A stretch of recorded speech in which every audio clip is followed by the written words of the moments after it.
Yesterday டாப்பிக்கோட continuation இன்றைக்கி population சென்சஸில் நம்ம வந்து 2011ஓட கண்டினியூஷன் பார்க்குறோம். எழுதிக்கோங்க அடுத்த பாயிண்ட்டு. லாஸ்ட்டாக நாகாலாந்தோட முடிச்சிருப்பீங்க நெகட்டிவ் பாப்புலேஷன் க்ரோத் ரேட். அதுக்கு அடுத்து வந்து பார்த்திங்கன்னா இன்றைக்கி ஃபர்ஸ்ட்டாக states with the highest population, அதாவது அதிக மக்கள் தொகை கொண்ட மாநிலங்கள். அதிக மக்கள் தொகை கொண்ட மாநிலங்கள்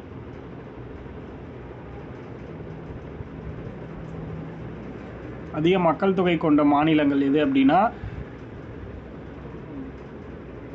உத்தரப்பிரதேஷ். ஃபஸ்ட்டு வந்து உத்தரப்பிரதேசம் தான் அதிகமான மக்கள் தொகை, கிட்டத்தட்ட 199 மில்லியன். உத்தரப்பிரதேஷ் தான் வந்து ஃபஸ்ட்டு. அதுக்கடுத்து ரெண்டாவது மகாராஷ்டிரா. உத்தரப்பிரதேஷ், மகாராஷ்டிரா. மூணாவது பீகார். உத்தரப்பிரதேஷ், மகாராஷ்டிரா, பீகார். இந்த மூணு தான் உத்தரப்பிரதேஷ், மகாராஷ்டிரா, பீகார். இந்த மூணு தான் ஹையஸ்ட் பாப்புலேஷன் இருக்கிற ஸ்டேட்ஸ் இந்தியாவில்.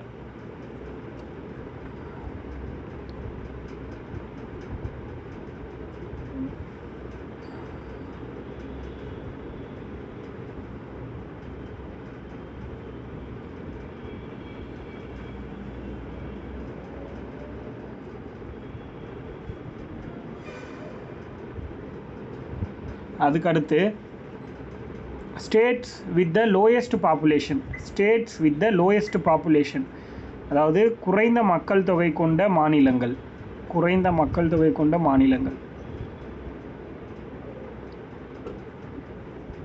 இந்தியாவிலேயே ரொம்ப கம்மியான பாப்புலேஷன் இருக்கிறது எங்கே அப்படின்னா சிக்கிம்.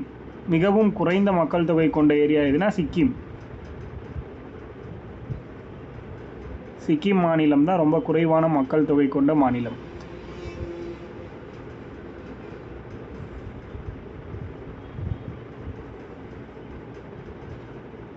அதுக்கடுத்து சிக்கிம்க்கு அடுத்து மிசோரம். ஸோ லோயஸ்ட் பாப்புலேஷன் இந்தியாவிலேயே எந்த ஸ்டேட்னா சிக்கிம்க்கு அடுத்து மிசோரம்.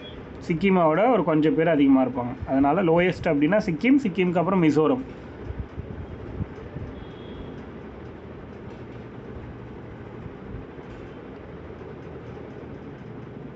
அதுக்கடுத்து union territory with the highest population. Union பிரதேசங்களில் அதிக மக்கள் தொகை கொண்டது டெல்லி.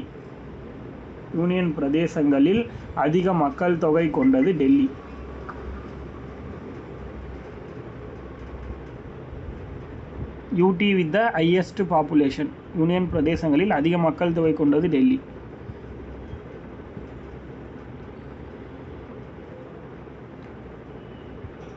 அதுக்கடுத்து பார்த்தீங்கன்னா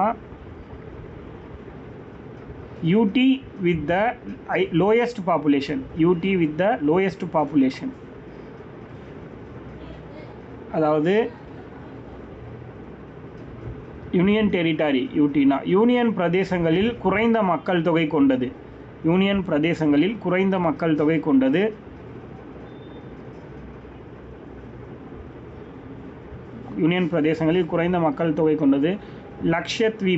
லக்ஷத்வீப், அதாவது லட்சத்தீவுகள். தமிழில் வந்து லட்சத்தீவுகள்னு சொல்லுவாங்க.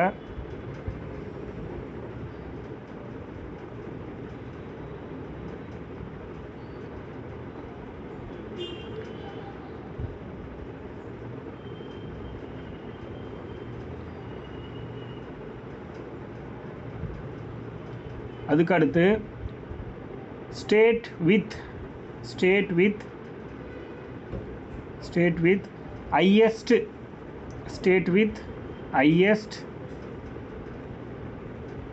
decadal growth rate. அதாவது 10 ஆண்டுகள் வளர்ச்சி விகிதத்தில் மக்கள் தொகை அதிகமாக இருக்கிற மாநிலம். 10 ஆண்டுகளில் மக்கள் தொகை வளர்ச்சி விகிதம் அதிகம் உள்ள மாநிலம். 10 ஆண்டுகளில் மக்கள் தொகை வளர்ச்சி விகிதம் அதிகம் உள்ள மாநிலம் மேகாலயா. 10 ஆண்டுகள் 2001க்கும் 2011க்கும் இடைப்பட்ட பகுதியாக தான் 10 ஆண்டுகள். 10 ஆண்டுகளில் மக்கள் தொகையுடைய வளர்ச்சி விகிதம் அதாவது அதிகபட்சம் Meghalaya. State with highest decadal growth rate. அதுக்கடுத்து state with lowest decadal growth rate. State with lowest decadal growth. அங்கே அதிகம்னா இங்கே குறைவானது எது அப்படின்னு கேட்குறாங்க. 10 ஆண்டுகளில் குறைவான மக்கள் தொகை கொண்ட மாநிலம் எது அப்படின்னா ரெண்டாவது நாகாலாந்து. 10 ஆண்டுகளில் குறைவான மக்கள் தொகை வளர்ச்சி கொண்ட மாநிலம். கடைசி 10 ஆண்டுகளில் மக்கள் தொகை அதிக வளர்ச்சி கொண்ட மாநிலம்னா மேகாலயா. கடைசி 10 ஆண்டுகளில் மக்கள் தொகை குறைந்த வளர்ச்சி கொண்ட மாநிலம் நாகாலாந்து. 10 ஆண்டுகளில் குறைந்த மக்கள் தொகை வளர்ச்சி கொண்ட மாநிலம் எதுனா நாகாலாந்து.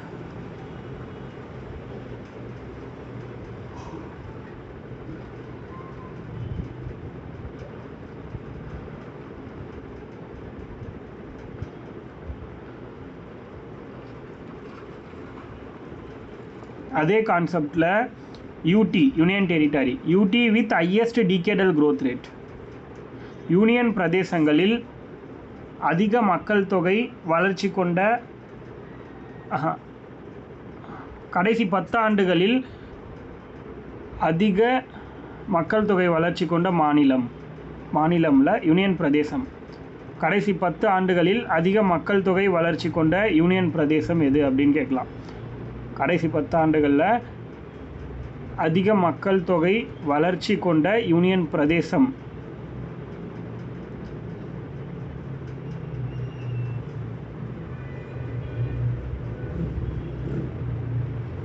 எதுனா தாத்ரா நகர் அண்ட் ஹவேலி.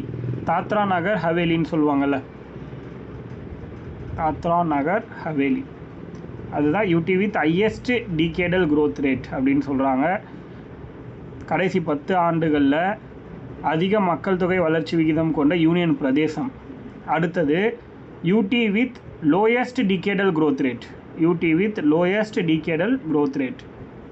கடைசி 10 ஆண்டுகளில் குறைந்த மக்கள் தொகை வளர்ச்சி விகிதம் கொண்ட யூனியன் பிரதேசம். கடைசி 10 ஆண்டுகளில் குறைந்த மக்கள் தொகை வளர்ச்சி விகிதம் கொண்ட தாத்ரா நாகர் ஹவேலி. தாத்ரா நாகர் ஹவேலி. ஹையஸ்ட்டுக்கு வந்து தாத்ரா நாகர் ஹவேலி. நான் கமெண்ட் பண்ணுற பாருங்கள், அந்த வார்த்தை உங்களுக்கு தெரியல அப்படின்னா. நான் சில பேர் கேள்விப்பட்டிருக்க மாட்டீங்க.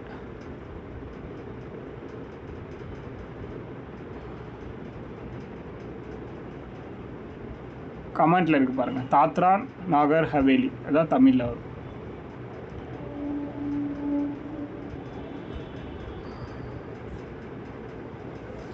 அதுக்கு அடுத்து UT with lowest decadal growth rate. Highest முடிச்சிருந்தீங்கன்னா அடுத்தது UT with lowest decadal growth rate.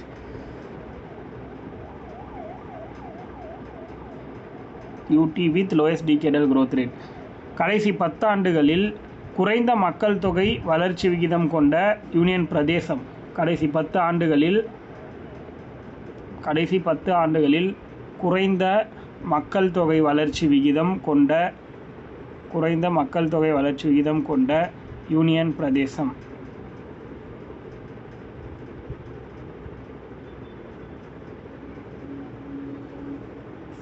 Lakshadweep. அதுக்கும் லட்சத்தீவுகள்.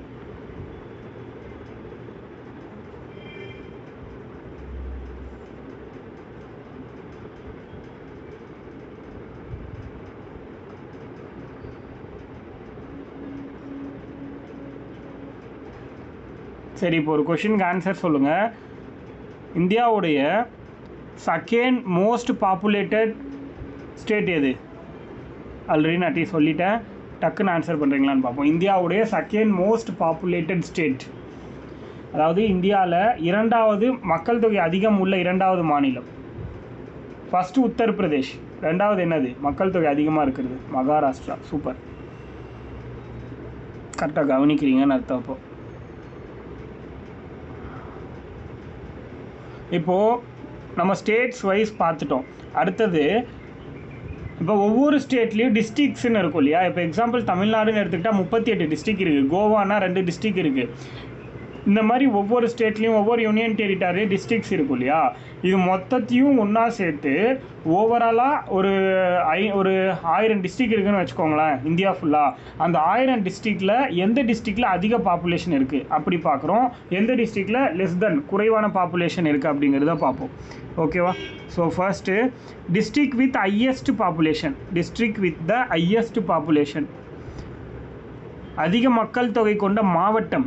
இந்தியாவில் அதிக மக்கள் தொகை, அந்த வார்த்தை வேணால் சேர்த்துக்கோங்க. இந்தியாவில் அதிக மக்கள் தொகை கொண்ட மாவட்டம். இந்தியாவில் அதிக மக்கள் தொகை கொண்ட மாவட்டம். இந்தியாவில் அதிக மக்கள் தொகை கொண்ட மாவட்டம்.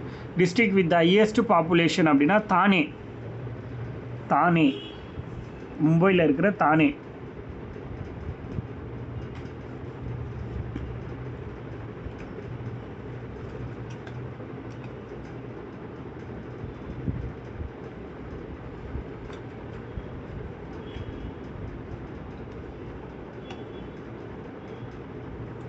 அதுக்கடுத்து city with the highest population. City with the highest population, அதாவது அதிக மக்கள் தொகை கொண்ட நகரம்.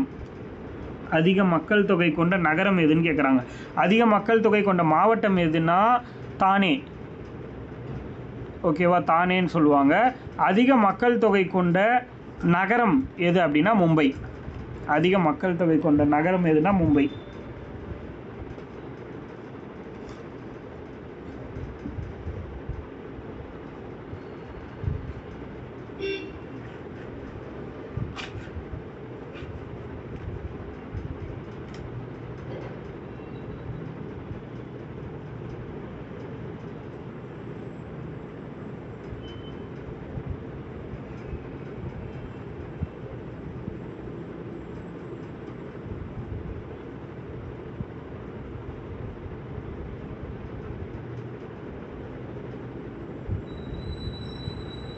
அதுக்கடுத்து district with the lowest population.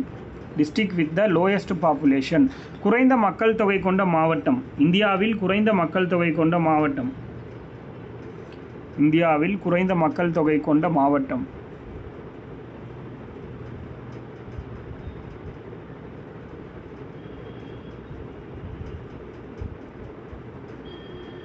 Dibang வேலி. கமெண்ட்டில் இருக்குது பார்த்துக்கோங்க தெரியாதவங்க. திபாங் வேலி.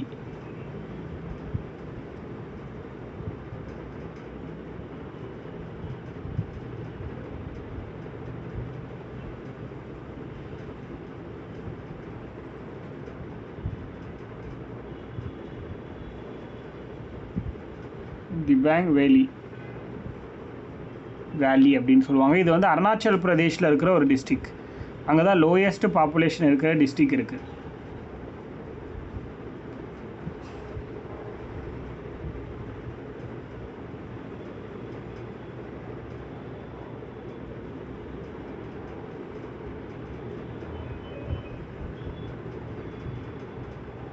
அதுக்கடுத்து city with the lowest population. City with the lowest population, குறைந்த மக்கள் தொகை கொண்ட நகரம். குறைந்த மக்கள் தொகை கொண்ட நகரம்.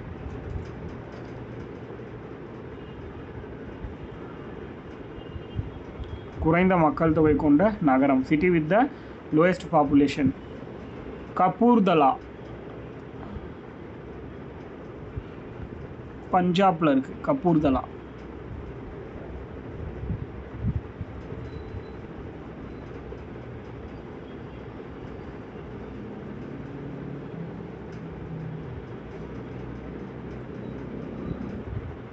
அடுத்தது லிட்ரஸி.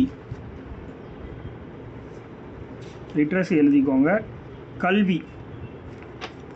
கல்வி பொறுத்த வரைக்கும் எந்த இந்தியாவில் எவ்வளோ பர்சன்டேஜ் வந்து இருக்குது, அதில் ஆண்கள் எவ்வளோ சதவீதம் எஜுகேட்டடாக இருக்காங்க, விமன் வந்து எவ்வளோ பர்சன்டேஜ்னு பார்ப்போம். அதுக்கப்புறம் வந்து எந்த ஸ்டேட் ஹையஸ்ட்டு எஜுகேஷன் சிஸ்டம் இருக்குது, அதாவது எவ்வளோ பர்சன்டேஜ் ஆஃப் பீப்புள் பாஸ் பண்ணுறாங்களோ அதை பொறுத்து, அதே மாதிரி லோயஸ்ட் எந்த ஸ்டேட்டு, அந்த மாதிரிலாம் பார்ப்போம். ஸோ ஃபஸ்ட்டு கல்வின்னு போட்டுக்கோங்க, லிட்ரஸி அதாவது எழுத்தறிவு விகிதம்னு கூட போட்டுக்கோங்க. 2011 பாப்புலேஷன் சென்சஸில் எழுத்தறிவு விகிதம்.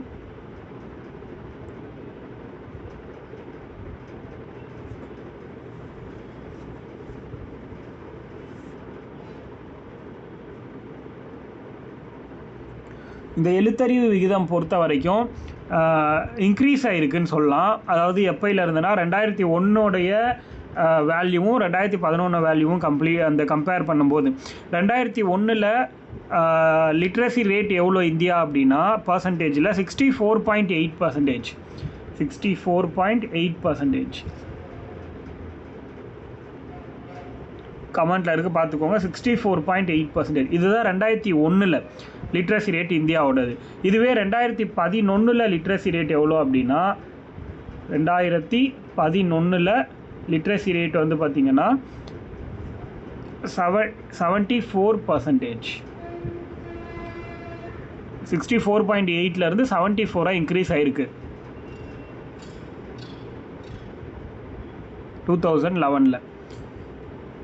74ங்கிறது நல்லா தெரியணும் உங்களுக்கு, அதை கேட்பாங்க டேரெக்டாகவே எக்ஸாமில். லாஸ்ட் டைம் கேட்டிருந்தாங்கன்னு நினைக்கிறேன் அதை. ஆமாம், லாஸ்ட் குரூப் 4 கேட்டிருந்தாங்க அது.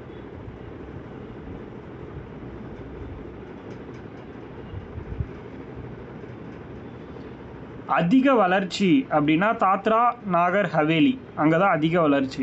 லார்ஜஸ்ட் கெயின் லிட்ரஸி ரேட்டில், அதாவது கல்வியறிவு விகிதத்தில் அந்த 10 வருஷத்தில் அதிக வளர்ச்சி யார் அப்படின்னா தாத்ரா நாகர் ஹவேலி. அதை மட்டும் தெரிஞ்சுக்கோங்க. அதிக வளர்ச்சி, லார்ஜஸ்ட் கெயின்.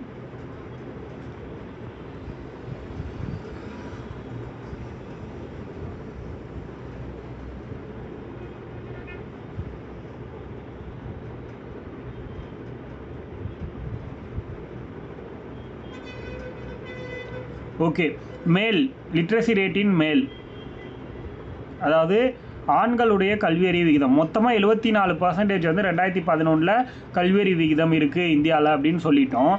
அப்போது அதில் மேல் எவ்வளோ, ஃபீமேல் எவ்வளோ? ஃபஸ்ட்டு வந்து மேலோட லிட்ரஸி ரேட், அதாவது ஆண்களுடைய கல்வியறிவு விகிதம் 82.14%. கமெண்ட்டில் இருக்குது 82.14% ஆண்கள். அடுத்தது 6 பெண்கள். ஆண்கள் 82.14%, பெண்கள் வந்து 65.46%. ஆவரேஜாக பார்க்கும்போது 74%. ஸோ 82.14ங்கிறது ஆண்கள், பெண்கள் வந்து 65.46%. ஓவரால் லிட்ரஸிங்கிறது 74%. இது ஆல்ரெடி தெரியும்.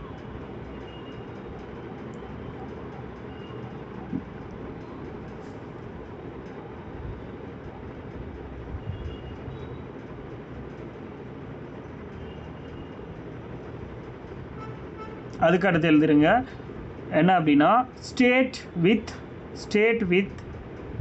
Highest literacy rate. State with highest literacy rate. State with highest literacy rate அதாவது கல்வியறிவு விகிதம் அதிகம் கொண்ட மாநிலம். இந்தியாவில் கல்வியறிவு விகிதம் அதிகம் கொண்ட மாநிலம். இந்தியாவில் கல்வியறிவு விகிதம் அதிகம் கொண்ட மாநிலம்.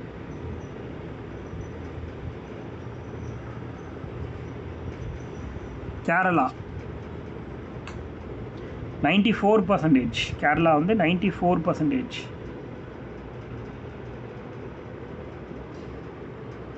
கேரளா 94%. அதுக்கடுத்து மிசோரம் 91.3%. ஃபஸ்ட்டு கேரளா, ரெண்டாவது மிசோரம் 91.3% மிசோரம்.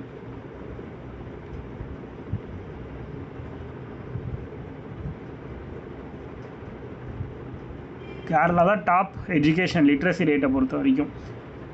அதே மாதிரி state with the lowest literacy rate, குறைவான கல்வியறிவு விகிதம் கொண்ட மாநிலம். குறைவான கல்வியறிவு விகிதம் கொண்ட மாநிலம், இந்தியாவில் குறைவான கல்வியறிவு விகிதம் கொண்ட மாநிலம்.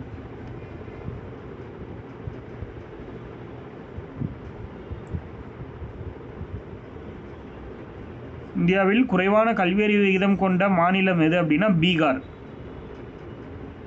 இந்திக்காரனுங்க பீகார் 61.8%. இதுதான் இருக்கிறதுலே ரொம்ப குறைவானது இந்தியாவிலேயே கல்வியறிவு விகிதம். 61.8%. 61.8%.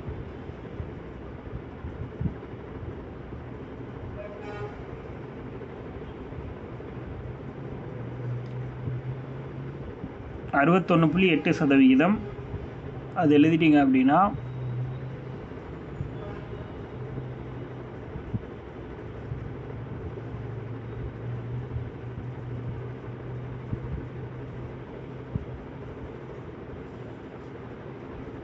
கேரளாவோட வேல்யூ வந்து பார்த்தீங்கன்னா 94%. அதுதான் டாப்பு ஹையஸ்ட் எஜுகேஷன் பொறுத்த வரைக்கும். ஹையஸ்ட் லிட்ரஸி ரேட்டை பொறுத்த வரைக்கும் எதுனா கேரளா 94%. ரெண்டாவது அதுலேயே ரெண்டாவது பிளேஸில் 91.3%ஓட மிசோரம் இருக்குது.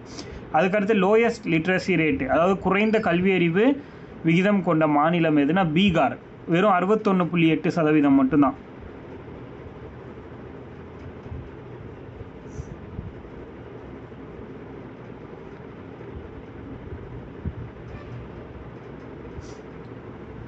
அதுக்கடுத்து UT with highest literacy rate. UT with highest literacy rate, அதிக கல்வியறிவு விகிதம் கொண்ட யூனியன் பிரதேசம்.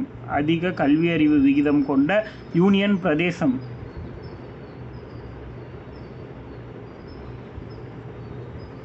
அதிக கல்வியறிவு விகிதம் கொண்ட union Pradesh. States with highest அதாவது யூடி வித் த ஹையஸ்ட் லிட்ரஸி ரேட்னா லட்சத்தீவு. லட்சத்தீவுகள் தான் வந்து யூனியன் டெரிட்டரியில் ஹையஸ்ட் லிட்ரஸி ரேட் இருக்கிறது. அதிக கல்வியறிவு விகிதம் கொண்ட யூனியன் பிரதேசம்னா அது லட்சத்தீவுகள். எவ்வளோ பர்சன்டேஜ்னா 91.8%. 91.8%.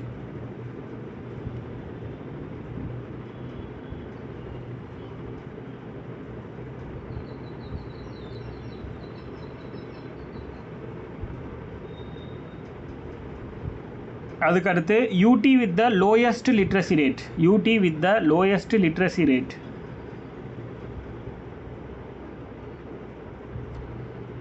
குறைந்த கல்வியறிவு விகிதம் கொண்ட யூனியன் பிரதேசம். குறைந்த கல்வியறிவு விகிதம் கொண்ட யூனியன் பிரதேசம்.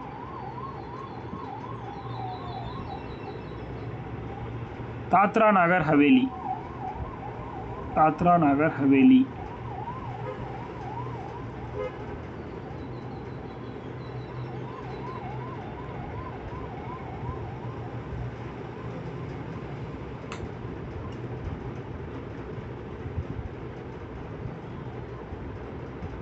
அப்படியே தமிழ்நாடு எழுதிக்கோங்க. அதில் நம்ம தமிழ்நாடு பார்க்குறதுனால ஸ்பெஷல் ரெஃபரன்ஸ் மாதிரி போட்டு தமிழ்நாடு அப்படிங்கிறது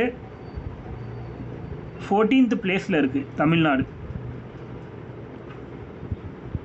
டாப்பில் இருந்து 14th பிளேஸ் தமிழ்நாடு எழுத்தறிவு விகிதத்தில். எழுத்தறிவு விகிதம் லிட்ரஸி ரேட்டை பொறுத்த வரைக்கும் தமிழ்நாடு வந்து 14வது இடத்துல இருக்குது. தமிழ்நாட்டில் எவ்வளோ லிட்ரஸி ரேட் எழுத்தறிவு வீதம் அப்படின்னா 80.09%. 80.09%.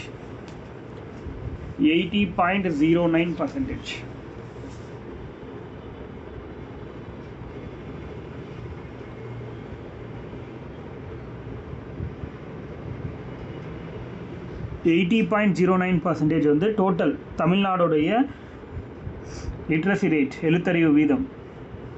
அதில் ஆண்கள், தமிழ்நாட்டோட எழுத்தறிவு வீதத்துடைய ஆண்களோட சதவீதம் எவ்வளோன்னா 86.77%. மென் வந்து 86.77%.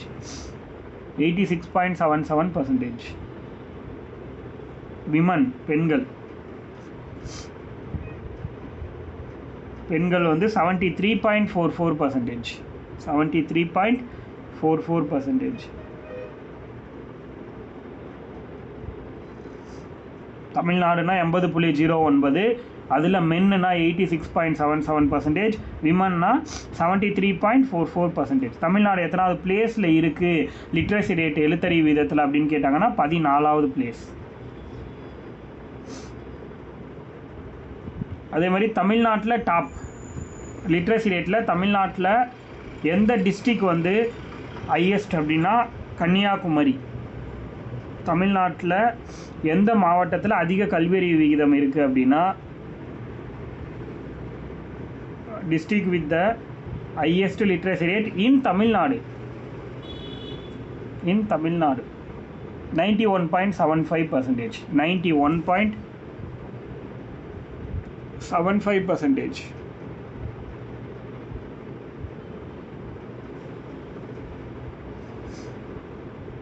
ஃபஸ்ட்டு பிளேஸில் 91.75%.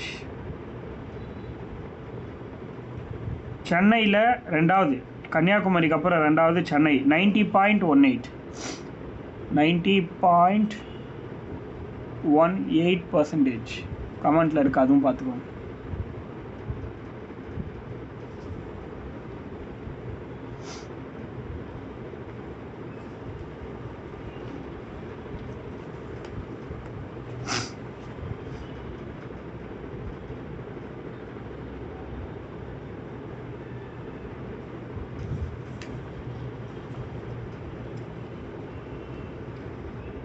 அதுக்கடுத்து பாப்புலேஷன் டென்சிட்டின்னு போட்டுக்கோங்க.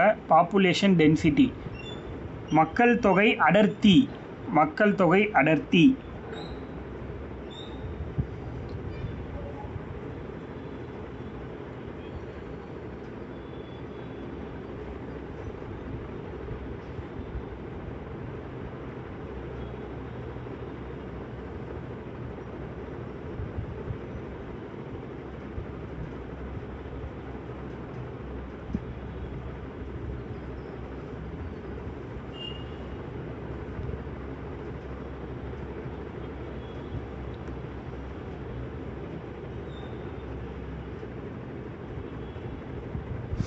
அப்படின்னா என்னன்னு ஃபஸ்ட் எழுதிக்கோங்க. பாப்புலேஷன் டென்சிட்டி, மக்கள் தொகை அடர்த்தி. ஒரு சதுர கிலோமீட்டருக்குள் வசிக்கும் மொத்த மக்களின் எண்ணிக்கை. ஒரு சதுர கிலோமீட்டருக்குள் வசிக்கும் மொத்த மக்களின் எண்ணிக்கையே மக்கள் தொகை அடர்த்தி. ஒரு சதுர கிலோமீட்டருக்குள் வசிக்கும் மொத்த மக்களின் எண்ணிக்கை மக்கள் தொகை அடர்த்தி. The number of individuals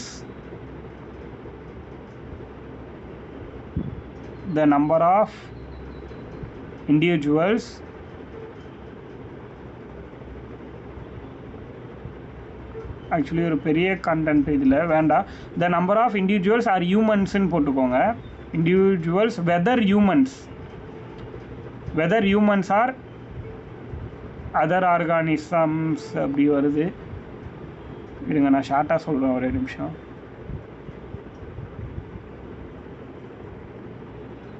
okay, அப்படியே எழுதிக்கோங்க. The number of individuals whether humans or other organisms living in a specific area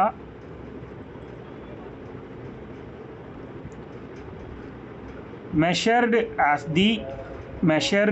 the number of people per square kilometer.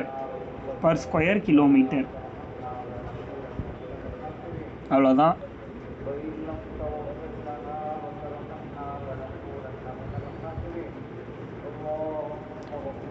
Density பொறுத்த வரைக்கும், அதாவது மக்கள் தொகை அடர்த்தி பொறுத்த வரைக்கும், இந்தியாவுடைய மக்கள் தொகை அடர்த்தி அப்படின்னு இந்தியாவை மொத்தமாக பார்க்கும்போது 2001 325ன்னு இருந்துச்சு.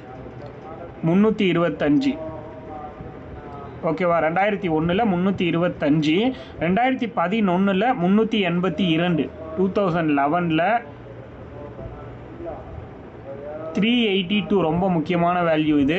பாப்புலேஷன் டென்சிட்டி இந்தியாவோடது 2011 மக்கள் தொகை கணக்கெடுப்பு படி எவ்வளோனா 382 பேர். அதாவது இந்தியாவில் ஒரு ஸ்கொயர் கிலோமீட்டரில் 382 பேர் உயிர் வாழ்கிறாங்க அப்படிங்கிறது தான் இந்த ரிப்போர்ட்டோட ஆன்சர். அதை நோட் பண்ணிக்கோங்க.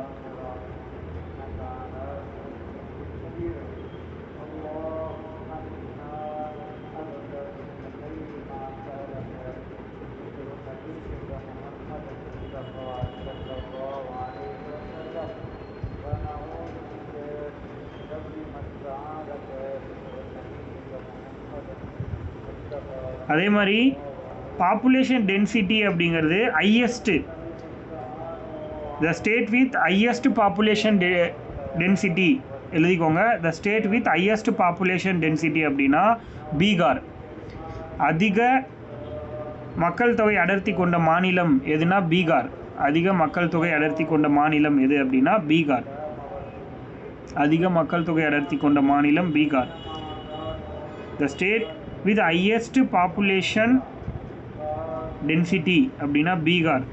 1106 பேர் இந்த ஸ்டேட்டில், பீகாரில் மட்டும் பர் ஸ்கொயர் கிலோமீட்டரில் 1106 பேர் உயிர் வாழ்கிறாங்க.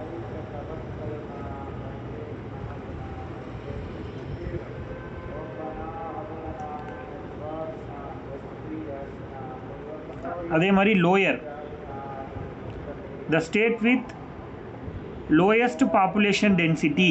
த state with lowest population density குறைந்த மக்கள் தொகை அடர்த்தி கொண்ட மாநிலம். இந்தியாவில் மிக குறைந்த மக்கள் தொகை அடர்த்தி கொண்ட மாநிலம். இந்தியாவில் குறைந்த மக்கள் தொகை அடர்த்தி கொண்ட மாநிலம் அருணாச்சல் பிரதேஷ். அருணாச்சல பிரதேசம். அருணாச்சல பிரதேசம். எத்தனை பேர் வாழ்கிறாங்க அப்படின்னா 17 பேர் மட்டும்தான் வாழ்கிறாங்க ஒரு ஸ்கொயர் கிலோமீட்டரில். ஹையஸ்ட்டுக்கும் லோயஸ்ட்டுக்கும் எவ்வளோ வித்தியாசம் பாருங்கள். அருணாச்சல் பிரதேஷில் தான் வெறும் 17 பேர் வாழ்கிறாங்க, ரொம்ப குறைவானது.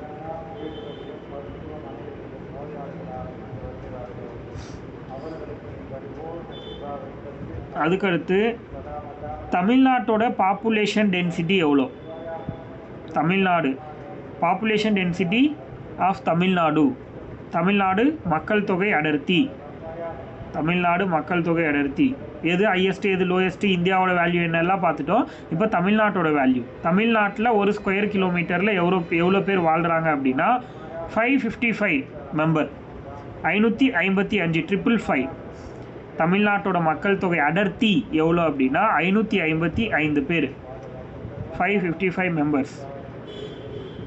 தமிழ்நாடு பாப்புலேஷன் டென்சிட்டி வந்து 555. பாப்புலேஷன் டென்சிட்டி வச்சு பார்க்கும்போது தமிழ்நாடு இந்தியாவில் எத்தனாவது பிளேஸ் அப்படின்னா 12வது பிளேஸில் இருக்குது. பாப்புலேஷன் டென்சிட்டியில் தமிழ்நாடு வந்து 12th பிளேஸில் இருக்குது. லிட்ரஸி ரேட்டில் எப்படி 14th பிளேஸோ அந்த மாதிரி பாப்புலேஷன் டென்சிட்டியில் 12th பிளேஸில் இருக்கும் தமிழ்நாடு. அதாவது மக்கள் தொகை அடர்த்தியில் 12வது இடத்துல இருக்குது. மொத்தம் வந்து 28 மாநிலங்கள் ப்ளஸ் 8 யூனியன் பிரதேசமாக அந்த 28 மாநிலங்களில் தமிழ்நாடு வந்து 12வது இடத்துல இருக்குது. எதில் அப்படின்னா மக்கள் தொகை அடர்த்தியில். இதெல்லாம் தனியாகவே கேட்பாங்க. 12வது இடம்.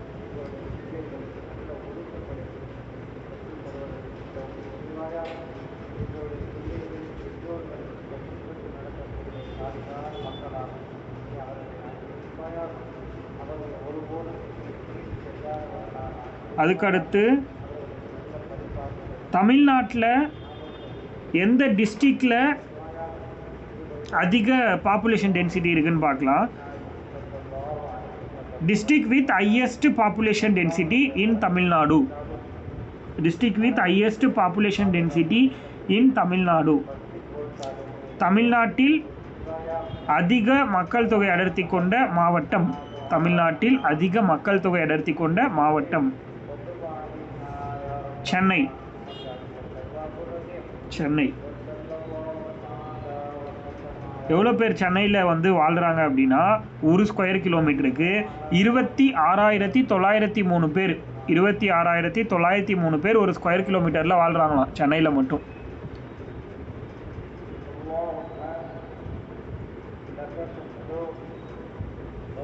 அப்போனா நினச்சி பாருங்கள் எந்த அளவுக்கு நெருக்கமான ஒரு ஊர் சென்னை அப்படிங்கிறது. அதே மாதிரி district with lowest population density in Tamil Nadu. district with lowest population density in Tamil Nadu. குறைந்த மக்கள் தொகை அடர்த்தி கொண்ட மாவட்டம். தமிழ்நாட்டில் குறைந்த மக்கள் தொகை அடர்த்தி கொண்ட மாவட்டம். தமிழ்நாட்டில் குறைந்த மக்கள் தொகை அடர்த்தி கொண்ட மாவட்டம் எது அப்படின்னா நீலகிரி. நீல்கிரிஸ்.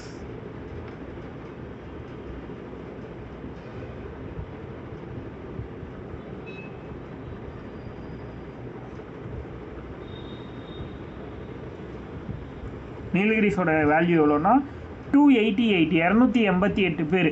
நீலகிரிஸில் பர் ஸ்கொயர் கிலோமீட்டரில் 288 மெம்பர்ஸ் வந்து உயிர் வாழ்கிறதா சொல்கிறாங்க. 288 மெம்பர்ஸ்.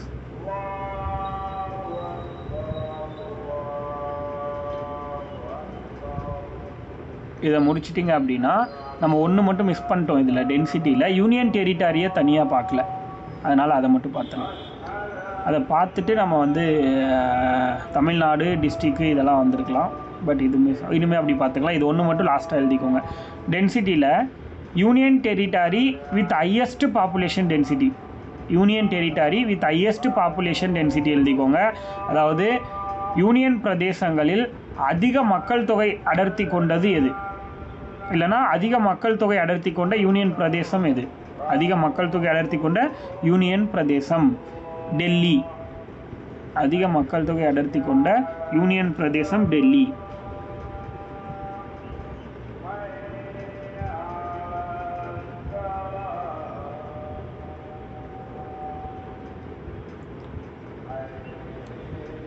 குறைந்த மக்கள் தொகை அடர்த்தி கொண்ட யூனியன் பிரதேசம் அடுத்து எழுதிக்கோங்க. Union territory with least population density. Union territory with least population density, அதாவது யூனியன் பிரதேசங்களில் குறைந்த மக்கள் தொகை அடர்த்தி கொண்ட யூனியன் பிரதேசம் எது அப்படின்னா, குறைந்த மக்கள் தொகை அடர்த்தி கொண்ட யூனியன் பிரதேசம் எது அப்படின்னா அந்தமான் நிக்கோபார். அந்தமான் நிக்கோபார் ஐஸ்லாண்ட். அந்தமான் நிக்கோபார்.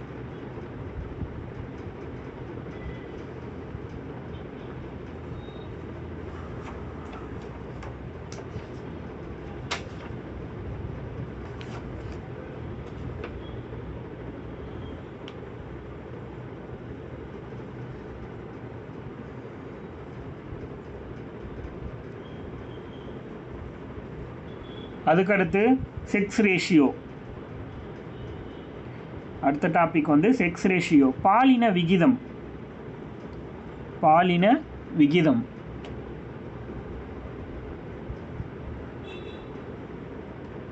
சரி, செக்ஸ் ரேஷியோ எப்படி கால்குலேட் பண்ணுறாங்க? அதாவது 1000 ஆண்களுக்கு எத்தனை பெண்கள் வந்து இருக்காங்க அப்படிங்கிறத வச்சு சொல்லுவாங்க. அது எண்ணிக்கை வேண்டாம், நம்ம Tamil Nadu plus India top less அது மாதிரி தெரிஞ்சால் போதும். யூனியன் டெரிட்டரிலாம் நம்ம ஊர் தெரிஞ்சால் போதும், ரொம்ப டீப்பாகலாம் போக தேவையில்ல, ஜஸ்ட்டு தெரிஞ்சால் போதும். ஸோ இது பாலின விகிதம் பொறுத்த வரைக்கும் 1000 ஆண்கள் உயிர் வாழ்கிறாங்க அப்படின்னா அவங்களுக்கு எத்தனை பெண்கள் வந்து உயிரோடு இருக்காங்க அப்படிங்கிறது தான் கணக்கு. அதுதான் வந்து செக்ஸ் ரேஷியோ அப்படின்னு சொல்லுவாங்க. அதாவது ஆண்களுக்கு ஈக்குவலாக பெண்கள் வந்து இருக்காங்களா அப்படிங்கிறத நம்ம ஃபைண்ட் அவுட் பண்ணுறது தான் இது. அப்போது மக்கள் தொகையில் 1000 ஆண்களுக்கு நிகரான பெண்களின் எண்ணிக்கையை குறிக்கிறது தான் பாலின விகிதம் அப்படின்னு சொல்ல வராங்க. ஓகேவா? அதாவது ஒரு குறிப்பிட்ட காலகட்டத்தில் இப்போ 2001 வந்து இவ்வளோ ஆண்களுக்கு இவ்வளோ பெண்கள் இருந்தாங்க இந்தியாவில் அப்படின்னு சொல்கிறதும், 2011 இவ்வளோ ஆண்களுக்கு இவ்வளோ பெண்கள் இருந்தாங்க அப்படின்னும் சொல்கிறதுக்காக தான் இதை வந்து கொண்டு வந்திருக்காங்க இப்படி ஒரு இண்டெக்ஸை. ஓகேவா? ஸோ இதை ஃபஸ்ட்டு தெரிஞ்சுக்கலாம். பாலின விகிதமில் இந்தியாவோட வேல்யூ. இந்தியாவுடைய வேல்யூ கான்செப்டாக இங்கிலீஷில் தெரியணும் அப்படின்னா how many women's females in against males அப்படிங்கிற மாதிரி தெரிஞ்சுக்கலாம். Against 1000 males. So 2001 sex ratio பொறுத்த வரைக்கும் 2001 சர்வேல 933 ஃபீமேல் இருந்திருக்காங்க.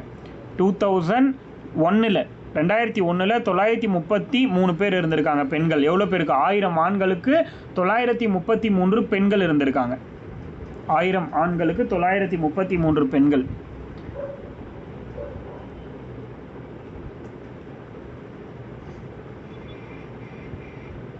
2011 2001 பார்த்தோம். இப்போது 933 பேர். 2011 943 பேர் இருந்திருக்காங்க. 943 பேர். இப்போ இன்னும் ரொம்ப அதிகமாகிருச்சு. மேபி அடுத்த சென்செக்ஸ் எடுக்கும்போது நம்ம கிளியர் ஆயிரும். 943 மெம்பர்ஸ் ஃபீமேல்ஸ் இருக்காங்க. 1000 மேல்ஸ்க்கு 943 ஃபீமேல்ஸ் இருக்காங்க 2011 படி. 2001க்கும் 2011க்கும் கிட்டத்தட்ட 10 பேர் வந்து இன்க்ரீஸ் ஆகிருக்காங்க.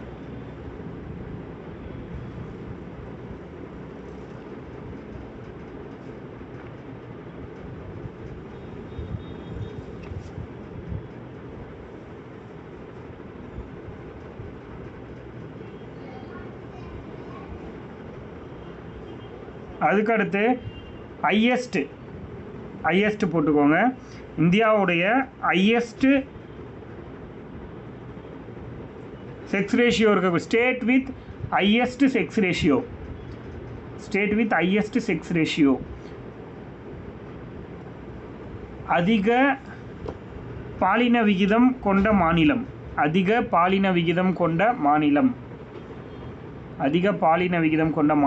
எதுனா கேரளா. அதிக பாலின விகிதம் கொண்ட மாநிலம் கேரளா. இங்கே இது எப்படி எழுதுறீங்க அப்படின்னா 1000 வந்து டிவைட் பைக்கு கீழே போட்டுட்டு மேலே வந்து நான் சொல்கிற வேல்யூவை எழுதிக்கோங்க. ஏன்னா கீழே இருக்கிறது ஆண்கள், டிவைட் பைக்கு கீழே இருக்கிறது ஆண்கள், மேலே இருக்கிறது பெண்கள், அந்த கான்செப்டில். அப்போது 1000 ஆண்களுக்கு கேரளாவில் எவ்வளோ பேர் இருக்காங்கன்னா 1084 பேர் இருக்காங்க. 1084. ஆண்களை விட பெண்கள் அதிகமாக இருக்காங்க கேரளாவில். 1000 ஆண்களுக்கு 1084 பெண்கள் உயிர் வாழ்கிறாங்களாம் கேரளாவில். அதிலே 2வது போட்டுக்கோங்க. ஸ்டேட் வித் ஹையஸ்ட்டு செக்ஸ் ரேஷியோவை பொறுத்த வரைக்கும் ஒரு 2 3 எழுதிக்கோங்க லைனாக. First Kerala top. 2வது டாப் வந்து புதுச்சேரியில் 1038 பேர் இருக்காங்க. பாண்டிச்சேரின்னு சொல்கிறோம் இல்லையா, அதில் வந்து 1038 பேர் இருக்காங்க. கேரளாவில் 1084, பாண்டிச்சேரியில் 1038. 3வது பிளேஸில் தமிழ்நாடு. அப்போது செக்ஸ் ரேஷியோவில் தமிழ்நாடு எத்தனாவது பிளேஸ் இந்தியாவில்னா 3rd பிளேஸ். 995. தமிழ்நாட்டோட வேல்யூ 995. தமிழ்நாட்டில் 1000 பெண்களுக்கு 1000 ஆண்களுக்கு 995 பெண்கள் உயிர் வாழ்கிறாங்க தமிழ்நாட்டில். இந்த 3 ஸ்டேட் மட்டும் எழுதிக்கோங்க டாப்க்கு.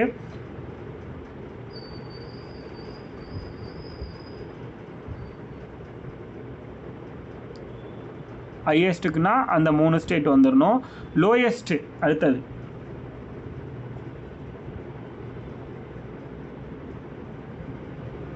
செக்ஸ் ரேஷியோ பொறுத்த வரைக்கும் லோயஸ்ட் அப்படின்னா ஹரியானா தான் ஃபஸ்ட்டு லோயஸ்ட்டில். அதாவது குறைந்த பாலின விகிதம் கொண்ட மாநிலம் எது அப்படின்னா ஹரியானா. 879 பேர் ஹரியானாவில். 1000 ஆண்களுக்கு 879 பெண்கள் மட்டும்தான் இருக்காங்க. 1000 ஆண்களுக்கு 879 பெண்கள் மட்டும்தான் உயிர் வாழ்கிறாங்க ஹரியானாவில்.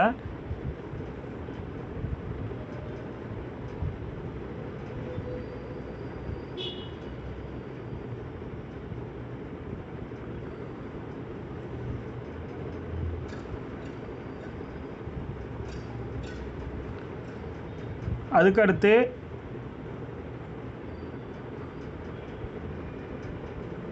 ஆமாம் ஹரியானா லோயஸ்ட் செக்ஸ் ரேஷியோ தான் ஹரியானா மட்டும்தான் சொல்லியிருக்கேன் லோயஸ்ட்டுக்கு.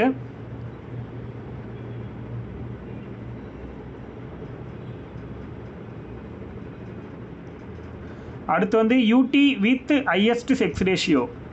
யூடி இப்போ ஸ்டேட்டை பார்த்தோமா, அடுத்தது வந்து யூடி வித் ஹையஸ்ட் செக்ஸ் ரேஷியோ, அதாவது union territory with highest sex ratio.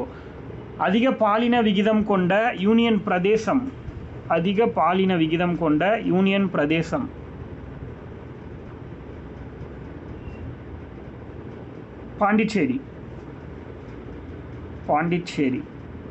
பாண்டிச்சேரிங்கிறது ஒரு யூனியன் பிரதேசம் தானே, அதனால் 1038. பாண்டிச்சேரியில் 1038 ஹையஸ்ட் செக்ஸ் ரேஷியோ, அதிக பாலின விகிதம் கொண்ட மாநிலம் யூனியன் பிரதேசம் அப்படின்னா பாண்டிச்சேரி. அதுக்கடுத்து குறைந்த பாலின விகிதம் கொண்ட யூனியன் பிரதேசம், குறைந்த பாலின விகிதம் கொண்ட யூனியன் பிரதேசம்.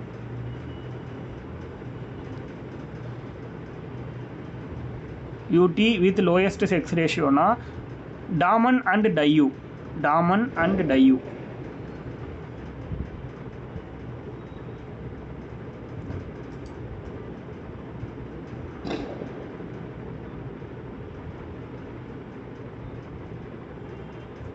தமிழ்நாடோட வேல்யூ வந்து 995ன்னு பார்த்தோம். இந்தியா லெவலில் 3rd பிளேஸில் இருக்குது Tamil Nadu.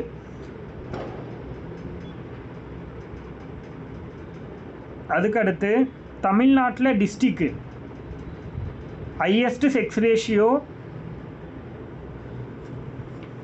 District with highest sex ratio in Tamil Nadu, district with highest sex ratio in Tamil Nadu. தமிழ்நாட்டில் அதிக பாலின விகிதம் கொண்ட மாவட்டம், தமிழ்நாட்டில் அதிக பாலின விகிதம் கொண்ட மாவட்டம். ஆமாம், டாமன் டையூ. அது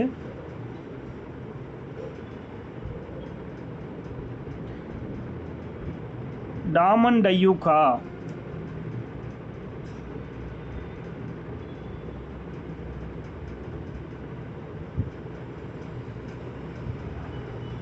(618) 618 டாமன் டையூ.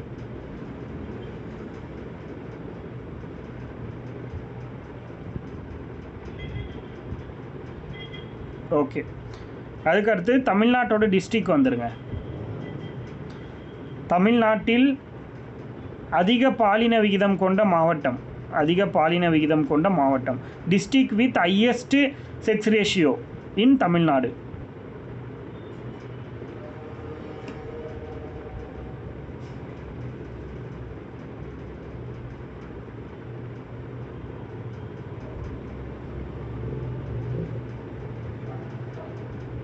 அதில் ஃபஸ்ட்டு வந்து ஹையஸ்ட் அப்படின்னா நீலகிரிஸ் 1041 பேர். 1000 ஆண்களுக்கு 1041 பெண்கள் இருக்காங்க நீலகிரியில். 1000க்கு 1041. ரெண்டாவது Thanjavur,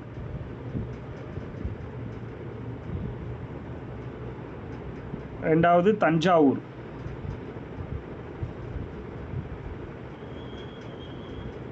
1031 Thanjavur.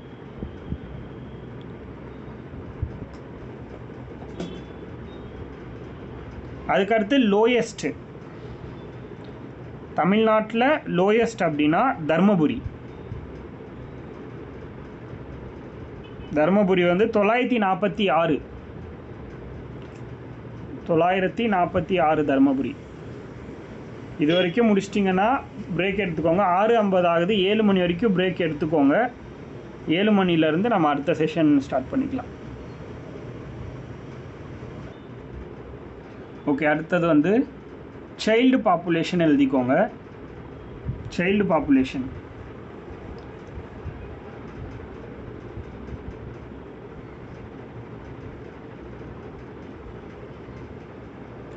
Population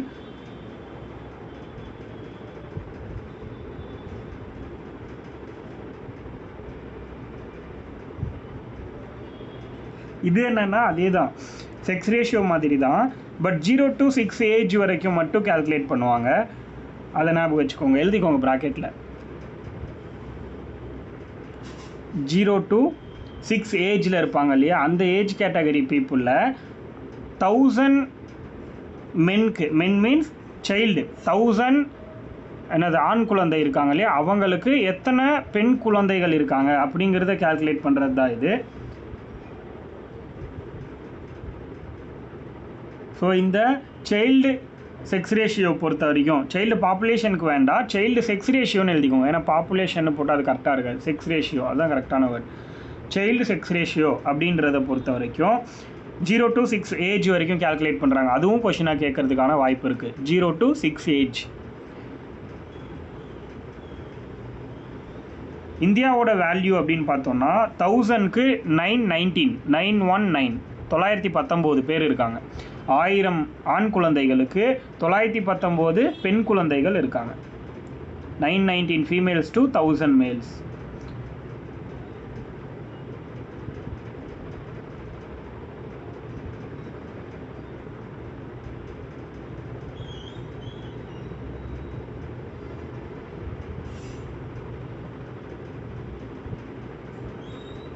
actually 8% decrease ஆகிருக்குன்னு சொல்கிறாங்க 2011க்கும் 2011க்கும் உள்ள டிஃப்ரென்ஸ். ஏன்னா 2001ல் 927 ஃபீமேல்ஸ் இருந்தாங்களாம் சில்ட்ரனில்.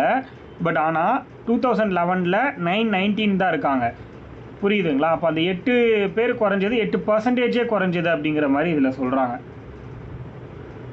8% குறைஞ்சிருக்காங்க அப்படின்னு சொல்கிறாங்க.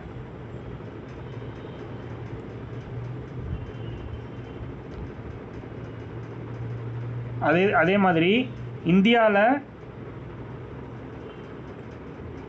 சைல்டு செக்ஸ் ரேஷியோ பொறுத்த வரைக்கும் இந்தியாவில் ஹையஸ்ட்டு அப்படின்னு பார்த்தோன்னா அருணாச்சல் பிரதேஷில் தான் குழந்தைகள் பாலின விகிதம் அதிகமாக இருக்கக்கூடிய மாநிலம். அதிக குழந்தைகள் பாலின விகிதம் கொண்ட மாநிலம் அருணாச்சல் பிரதேஷ். அதிக குழந்தை பாலின விகிதம் கொண்ட மாநிலம் Arunachal Pradesh. Highest child sex ratio Arunachal Pradesh. 972 பேர் இருக்காங்க. 1000 பேருக்கு 972 பேர் இருக்காங்க. 972 மெம்பர்ஸ் ஃபீமேல்ஸ். 972 ஃபீமேல்ஸ்.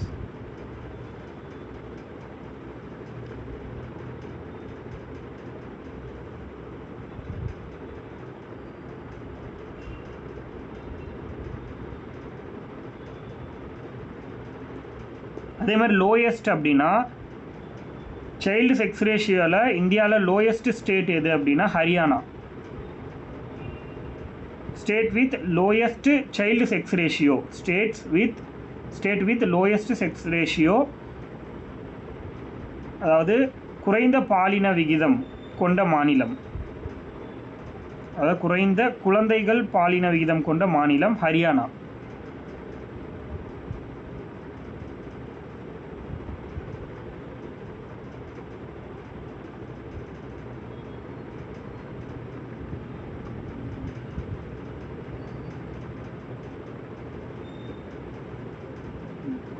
குறைந்த ஹரியானான்னு பார்த்தோம் இல்லையா, 834 மெம்பர்ஸ். 834 ஃபீமேல்ஸ். 1000க்கு 834 ஃபீமேல்ஸ்.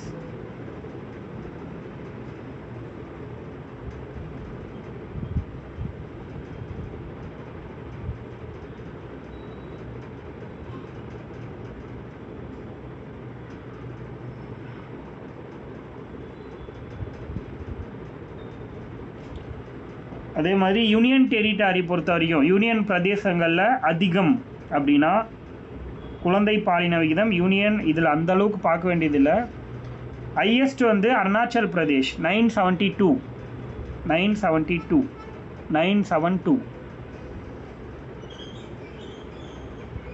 லோயஸ்ட்னா ஹரியானா 834.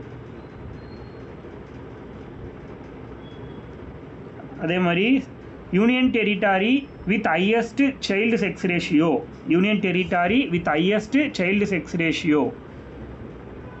அப்படின்னா புதுச்சேரி. அதாவது அதிக குழந்தை பாலின விகிதம் கொண்ட யூனியன் பிரதேசம்.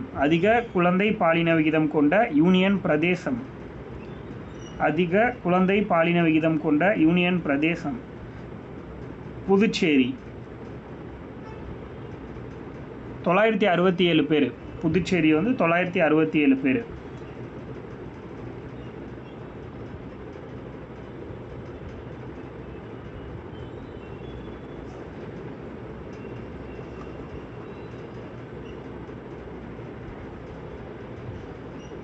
அதே மாதிரி union territory with lowest child sex ratio. குறைந்த குழந்தை பாலின விகிதம் கொண்ட யூனியன் பிரதேசம். குறைந்த குழந்தைகள் பாலின விகிதம் கொண்ட யூனியன் பிரதேசம் ஜம்மு மற்றும் காஷ்மீர். Jammu and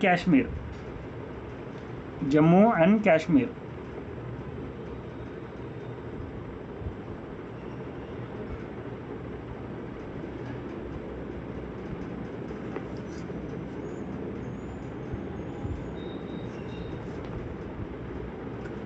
Jammu and Kashmir. அதோட வேல்யூ வந்து 862. 862.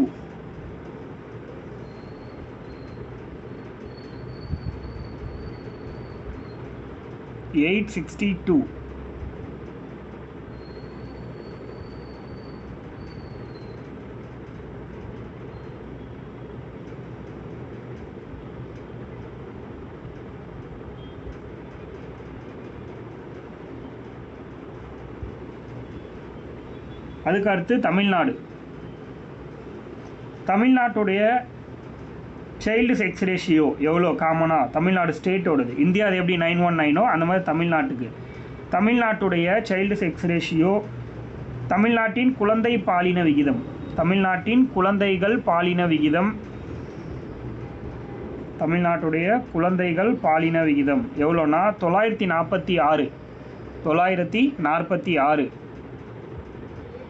946. 946. தமிழ்நாடு வந்து இந்தியாவில் எத்தனாவது பிளேஸ் அப்படின்னா 14th பிளேஸில் இருக்குது. சைல்டு செக்ஸ் ரேஷியோவில் தமிழ்நாடு இந்தியாவில் 14th பிளேஸ், 14வது இடம், 14வது மாநிலம்.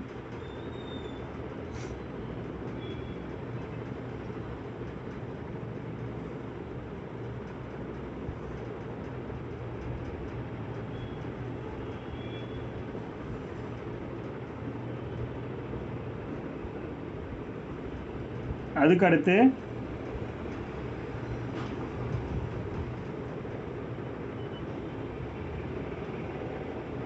district with highest child sex ratio. District with highest child sex ratio in Tamil Nadu. District with highest sex ratio in Tamil Nadu. தமிழ்நாட்டில் அதிக குழந்தை பாலின விகிதம் கொண்ட மாவட்டம். தமிழ்நாட்டில் அதிக குழந்தை பாலின விகிதம் கொண்ட மாவட்டம் சொல்கிறேன். தமிழ்நாட்டில் குறைந்த குழந்தை பாலின விகிதம் கொண்ட மாவட்டம், அதிக தான் எழுதிட்டு இருக்கீங்களா? தமிழ்நாட்டில் அதிக குழந்தை பாலின விகிதம் கொண்ட மாவட்டம்னா நீலகிரி. தமிழ்நாட்டில் அதிக குழந்தை பாலின விகிதம் கொண்ட மாவட்டம் Nilgiri. District with highest child sex ratio அப்படின்னா நீலகிரி. 985 அதிக குழந்தை பாலின விகிதம் கொண்ட மாவட்டம் தமிழ்நாட்டில் நீலகிரி. 985.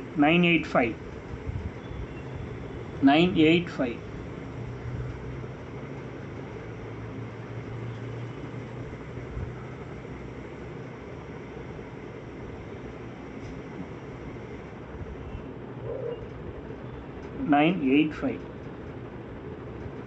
அதுக்கடுத்து குறைந்த பாலின விகிதம் கொண்ட மாவட்டம். தமிழ்நாட்டில் குறைந்த குழந்தைகள் பாலின விகிதம் கொண்ட மாவட்டம். தமிழ்நாட்டில் குறைந்த குழந்தைகள் பாலின விகிதம் கொண்ட மாவட்டம். District with lowest child sex ratio. District with lowest child sex ratio.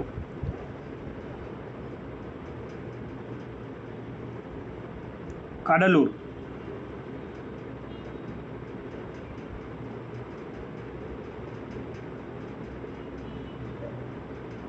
Cuddalore 896. Cuddalore 896.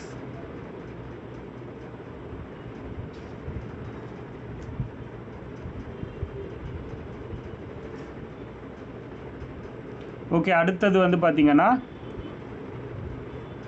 Life expectancy. Average life expectancy, சராசரி ஆயுட்காலம்.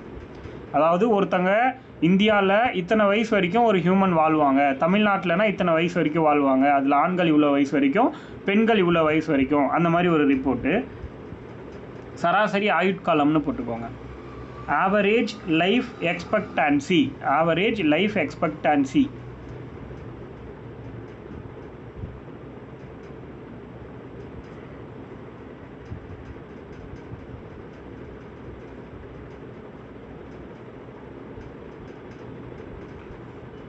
இந்தியா பொறுத்த வரைக்கும் ஆவரேஜ் லைஃப் எக்ஸ்பெக்டன்சியில் இந்தியா பொறுத்த வரைக்கும் 67.9 வருஷம். 67.9 வருஷம், 67.9 இயர்ஸ்.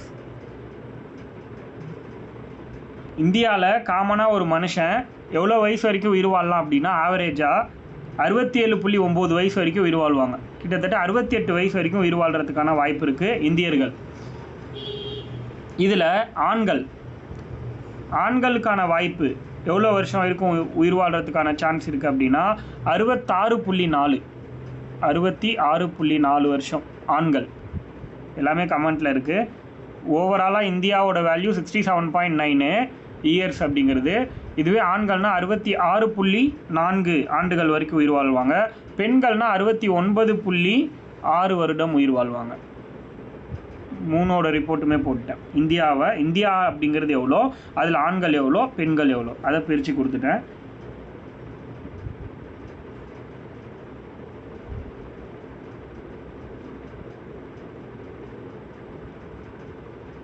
அதுக்கடுத்து தமிழ்நாடுடைய ஆவரேஜ் லைஃப் எக்ஸ்பெக்டன்சி, அதாவது வாழ்நாள் எதிர்பார்ப்பு, சராசரி வாழ்நாள் எதிர்பார்ப்பு காலம். தமிழ்நாடு பொறுத்த வரைக்கும் 70.6 வருடம், 70.6 இயர்ஸ்.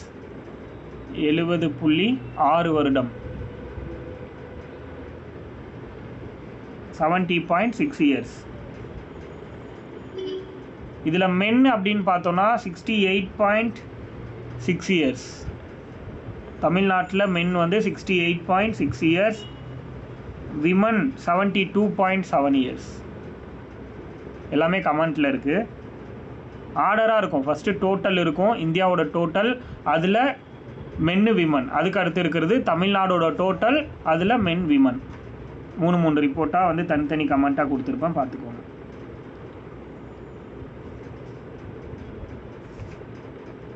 எழுதிட்டிங்கன்னா சொல்லுங்கள், அடுத்தது போயிடலாம். ஓகே, அடுத்து வந்து பார்த்தீங்கன்னா SC/ST டேட்டா. SC/STயோட டேட்டா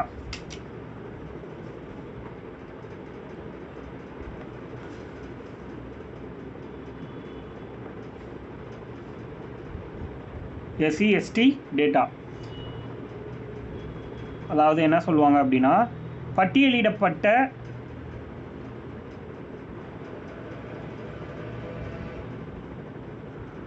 SC/ST டேட்டானே போட்டுக்கோங்க. SC/ST டேட்டா அதாவது இந்தியா ஃபுல்லாக இருக்கிற SC கேஸ்ட்டு ST கேஸ்ட்டோட கவுண்ட்டு எவ்வளோ பர்சன்டேஜ் இருக்காங்க இந்தியாவில், இந்துக்கள், அதில் வந்து BC MBC இல்லாமல் இவங்க எவ்வளோ பர்சன்டேஜ் இருக்காங்க, அந்த மாதிரியான கேல்குலேஷனை சொல்கிறது தான் இந்த டேட்டா. ஸோ இந்த டேட்டாவை பற்றி நம்ம டீட்டெயிலாக பார்க்கலாம்.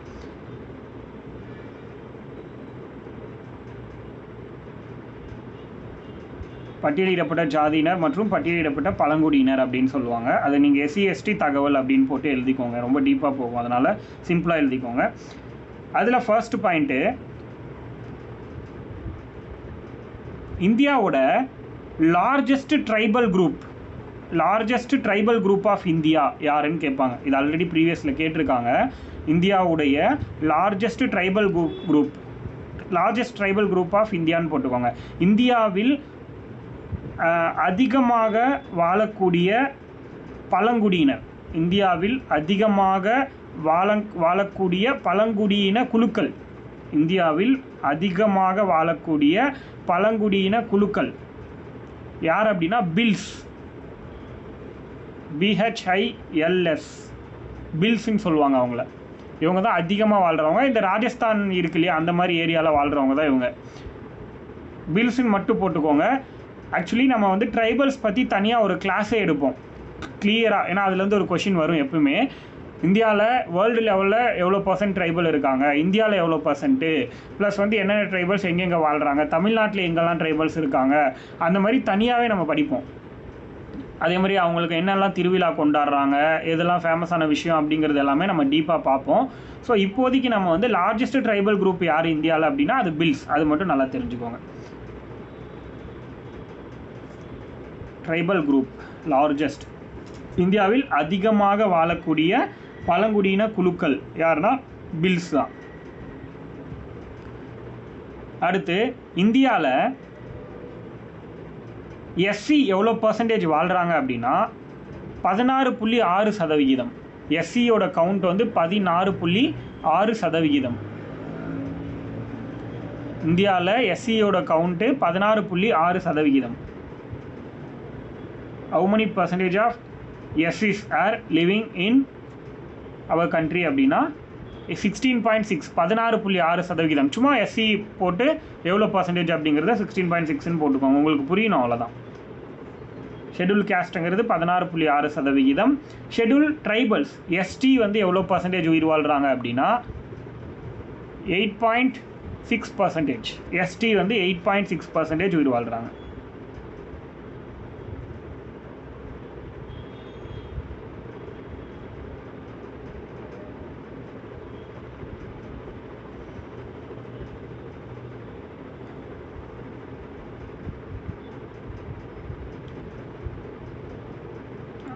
எஸ்டி வந்து 8.6%. இது அவங்களோட டேட்டா. எஸ்சி எஸ்டியோட டேட்டான்னு தானே டாபிக் மென்ஷன் பண்ண நான். லைஃப் எக்ஸ்பெக்டன்சிலாம் முடிஞ்சு போச்சு இல்லை? ஆல்ரெடி நான் சொன்னேன் டாப்பிக்கு எஸ்சி எஸ்டி டேட்டா அப்படின்னு ஒரு டாபிக் சொல்லிட்டு தானே ஆரம்பித்தேன். ஷெட்யூல் கேஸ்ட் அண்ட் ஷெட்யூல் ட்ரைபல்ஸுடைய. ஆமாம், ஆக்சுவலி இந்த 2011 எடுத்த சென்செக்ஸ் தான் இது. இப்போ நம்ம பார்த்துட்டு இருக்கிறது 2011 எடுத்த எஸ்சி எஸ்டியோட டேட்டா. அந்த சென்செக்ஸில் எஸ்சி எஸ்டி எவ்வளோ இருந்தாங்கங்கிற டேட்டா இது.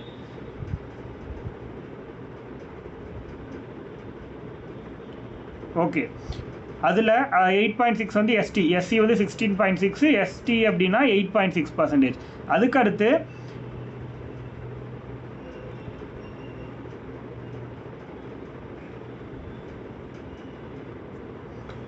அடுத்தது என்ன அப்படின்னா highest percentage of SC population எந்த ஸ்டேட்டுன்னு கேட்குறாங்க.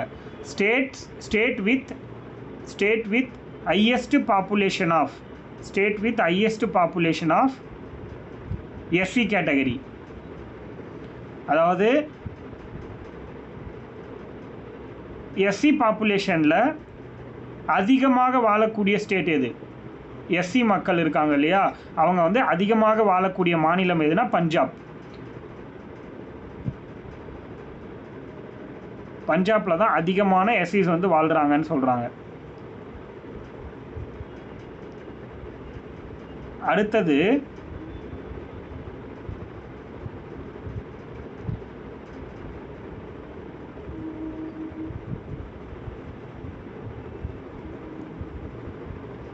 No population of ST. சில ஸ்டேட்ஸில் ட்ரைபல்ஸே கிடையாதுன்னு சொல்கிறாங்க. அந்த ஸ்டேட்டோட நேம் மட்டும் நோட் பண்ணிக்கோங்க, மேபி கேட்குறதுக்கான வாய்ப்பு இருக்குது. நோ பாப்புலேஷன் ஆஃப் எஸ்டி, ட்ரைபல்ஸே இல்லாத, அதாவது பழங்குடியினரே இல்லாத மாநிலம். இந்தியாவில் பழங்குடியினரே இல்லாத ஒரு மாநிலம் இருக்கா அப்படின்னா இருக்குது.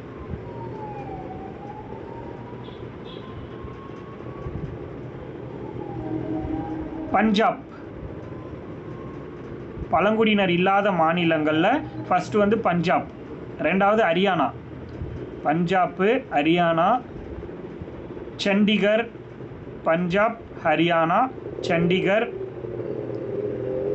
பஞ்சாப், ஹரியானா, சண்டிகர், டெல்லி அண்ட் பாண்டிச்சேரி. டெல்லி அண்ட் பாண்டிச்சேரி. பஞ்சாப், ஹரியானா, சண்டிகர், டெல்லி, பாண்டிச்சேரி. இந்த 5 இடங்களில் பழங்குடியினரே இல்லை அப்படின்னு சொல்கிறாங்க.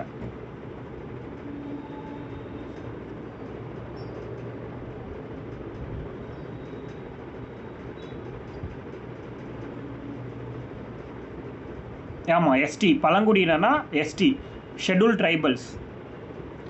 நம்ம கொஷின் வந்து எஸ்டியிலேருந்து தான் அதிகமாக வரும், எஸ்சியிலேருந்து வராது. எஸ்டியிலேருந்து தான் கொஷின் அதிகமாக வரும். ஏன்னா ரொம்ப இம்பார்ட்டன்ட் டாபிக் நமக்கு எஸ்டிங்கிறது. ட்ரைபல்ஸோட டாபிக் தனியாகவே படிப்போம், பட் இங்கே வந்து லிஸ்ட் அவுட்டுங்கிறதுனால நம்ம இங்கே படிக்கிற மாதிரி இருக்குது. அதுக்கடுத்து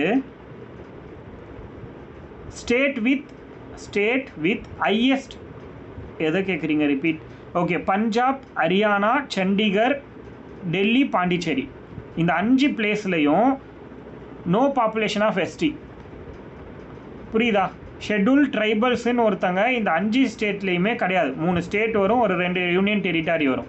சரி, 3 யூனியன் டெரிட்டரி இருக்குது, 2 ஸ்டேட் இருக்குது. அடுத்தது நம்ம போயிடலாம். அடுத்தது ஸ்டேட் வித் நந்தினி, அதை அப்புறம் கூட எழுதிக்கோங்க, இதை நோட் பண்ணிக்கோங்க. State with highest ST population. State with highest ST population,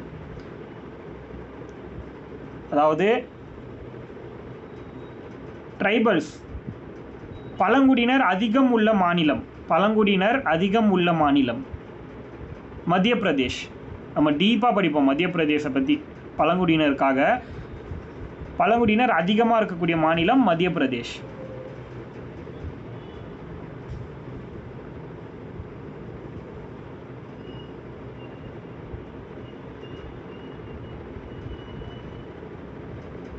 அதாவது பழங்குடியினர் அதிகமாக இருக்கிறது, ஹையஸ்ட் பாப்புலேஷன் வந்து மத்திய பிரதேஷ்.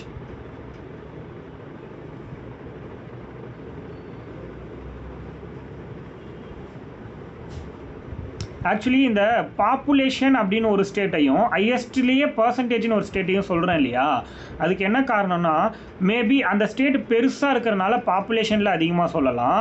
ஆனால் அதை விட ஸ்டேட் ரொம்ப குட்டியூண்டு ஒரு ஸ்டேட் இருக்குது அப்படின்னா அதில் வந்து நிறைய பேர் வந்து என்னவாக இருக்கலாம், 100% அந்த ஸ்டேட்டில் 90% வந்து ட்ரைபல்ஸ் தான் இருப்பாங்க. ஆனால் அங்கே இருக்கிறதே 90 பேராக தான் இருப்பாங்க. இங்கே வந்து 10,000 பேர் இருந்து அதில் 90 பேர் இருப்பாங்க. புரியுதா? இதுதான் அந்த டிஃப்ரென்ஸு. நேற்று நான் சொல்ல இல்லையா, அதுக்கான டிஃப்ரென்ஸ் இதுதான். ஒரு ஸ்டேட்டை வந்து நம்ம ஹையஸ்ட் பாப்புலேஷன் சொல்கிறோம், இன்னொரு ஸ்டேட்டை ஹையஸ்ட் பர்சன்டேஜ் ஆஃப் பாப்புலேஷன் சொல்கிறோம். அதுக்குள்ள டிஃப்ரென்ஸ் இதுதான். பெரிய ஸ்டேட்டாக இருக்கும், சின்ன ஸ்டேட்டாக இருக்கும். அதை வச்சு தான் நம்ம வந்து டிஃப்ரென்ஷியேட் வந்து பண்ணிக்கிறோம். கிஷோர், புரிஞ்சதா? ஏன்னா அந்த டவுட் நீங்கள் அன்றைக்கி கேட்டிங்க, அதுக்காக உங்களுக்கு சொல்கிறேன். எல்லாருமே அதை புரிஞ்சுக்கோங்க. ஓகே, அடுத்தது இப்போ பார்த்தது வந்து state with highest ST population, அதாவது பழங்குடியினர் அதிகமாக வாழக்கூடிய மாநிலம்னா மத்திய பிரதேஷ். அடுத்த பாயிண்ட்டு, பழங்குடியினர் அதிக சதவிகிதம் வாழக்கூடிய மாநிலம். பழங்குடியினர் அதிக சதவிகிதம் வாழக்கூடிய மாநிலம்.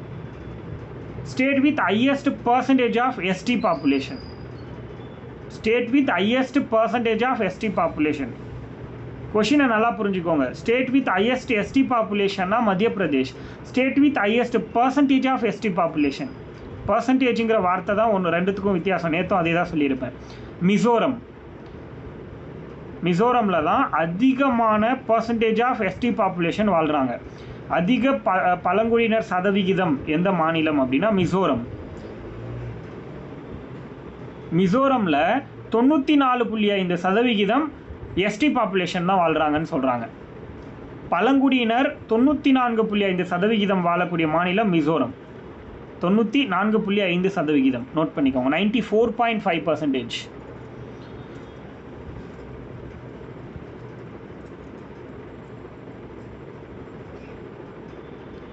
அதே மாதிரி UT with highest percentage of ST. UT with highest percentage of ST.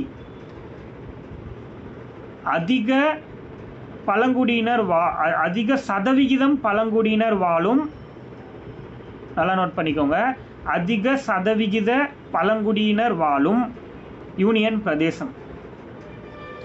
அதிக சதவிகித பழங்குடியினர் வாழும் யூனியன் பிரதேசம். UT with highest percentage of ST. லட்சத்தீவு, லட்சத்தீவுகள் அதே 94.5% தான் இதுவும்.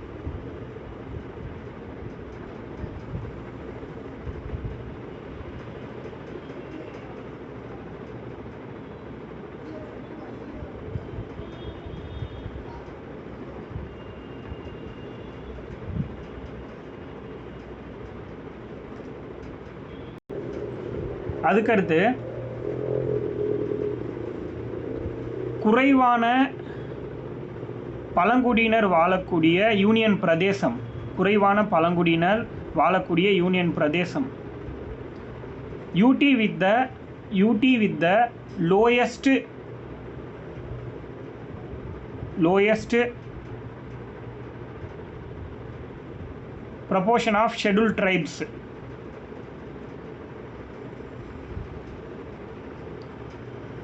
அந்தமான் நிக்கோபார் ஐஸ்லாண்ட், அந்தமான் நிக்கோபார் தீவுகள்.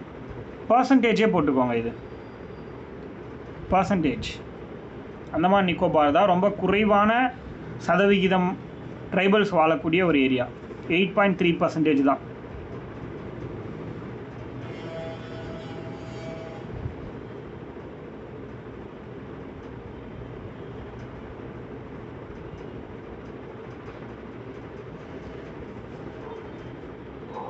இது எழுதிட்டிங்கன்னா அடுத்த வந்து பார்த்தீங்கன்னா நோ ரிலீஜியன், அதாவது ரிலீஜியஸ் டெமோகிராபிக்ஸ். இந்த கேட்டகரியில் இந்து இவ்வளோ பர்சன்டேஜ், முஸ்லீம் இவ்வளோ பர்சன்டேஜ் நம்ம ஆல்ரெடி பார்த்துட்டோம். லாஸ்ட் ஒரு 2-3 கிளாஸ்க்கு முன்னாடி நம்ம பார்த்துருப்போம். கரெக்ட், ஒரே நிமிஷம் இருங்க. ரிலீஜியஸ் பொறுத்தவரை இந்து இவ்வளோ, முஸ்லீம் இவ்வளோ ஆல்ரெடி நம்ம பார்த்துட்டோமா? சொல்லியிருக்கேன் நான் உங்களுக்கு ஆல்ரெடி.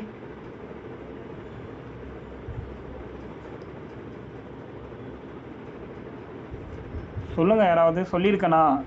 எல்லாருக்குமே சொன்னனா இல்லை அந்த ஓல்டு பேட்சுக்கு மட்டும் சொன்னனா?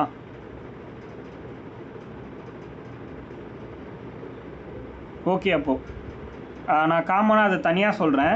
இதில் ஒன்று மட்டும் ஆட் பண்ணிக்கோங்க. சொல்லலையா? சரி, நான் அது தனி டாப்பிக்லேயே நான் சொல்லிடுறேன் உங்களுக்கு. நான் சொல்லியிருக்கேன் ஆக்சுவலி. லாஸ்ட்டாக நம்ம ஒரு டாபிக் பார்த்துருக்கோம். என்ன டாபிக் அப்படின்னா, இந்த தேர்ட் ஜெண்டர் பற்றி பார்த்தோம் இல்லையா? அன்னைக்கே நான் உங்களுக்கு ஒரு டாபிக் சொல்லி கொடுத்துருக்கேன். மைனாரிட்டிஸ்னு ஒரு டாபிக் எடுத்தோமா? ஞாபகம் இருக்கா? மைனாரிட்டிஸ். அந்த மைனாரிட்டிஸ் சொல்லும்போது மைனாரிட்டிஸில் வந்து இவ்வளோ பர்சன்டேஜ் ஆஃப் முஸ்லீம் அதெல்லாம் சொல்லியிருக்கேன். எப்படி நீங்கள் இல்லைன்னு சொல்கிறீங்க? சரி, ஓகே. இந்து தான் அதிகமாக இருக்காங்க இந்தியா பொறுத்த வரைக்கும். 79.8% இந்துக்கள் தான் இந்தியாவில். அடுத்து முஸ்லீம், அதுக்கப்புறம் ஒவ்வொன்றா ஆர்டர் வரும். ஸோ நமக்கு அது வந்து நம்ம தனியாக பார்த்துக்கலாம். இப்போது 2011 சென்சஸில் நோ ரிலீஜியன் அப்படிங்கிற ஒரு கேட்டகரியை ஆட் பண்ணியிருக்காங்க ஃபார் த ஃபர்ஸ்ட் டைம். புரியுதா? 2011 சென்சஸில் நோ ரிலீஜியன் அப்படிங்கிற கேட்டகரியை for the first time add பண்ணியிருக்காங்க. நோ ரிலீஜியன்னா எந்த மதமும் இல்லை அப்படின்னு சர்டிஃபிகேட் வாங்கின பர்சன்டேஜ் எவ்வளோ பீப்புள் இருக்காங்கன்னா 0.24%. நோட் பண்ணிக்கோங்க, மேபி இது கேட்கலாம். எந்த ஜாதி மதமும் இல்லை அப்படின்னு சொல்லிட்டு எவ்வளோ பர்சன்டேஜ் ஆஃப் பீப்புள் வந்து இந்தியாவில் வாழ்கிறாங்க அப்படின்னா 0.24%. No religion category. 1.21 பில்லியன் வந்து இந்தியாவில் வாழக்கூடிய மக்கள் தொகையோட எண்ணிக்கை. அதில் 0.24% ஆஃப் பீப்புள் எந்த ஒரு கேஸ்டாகவும் இருக்கணும் அப்படிங்கிறதுக்கு விருப்பப்படலை. கேல்குலேஷன் படி சொல்கிறாங்க.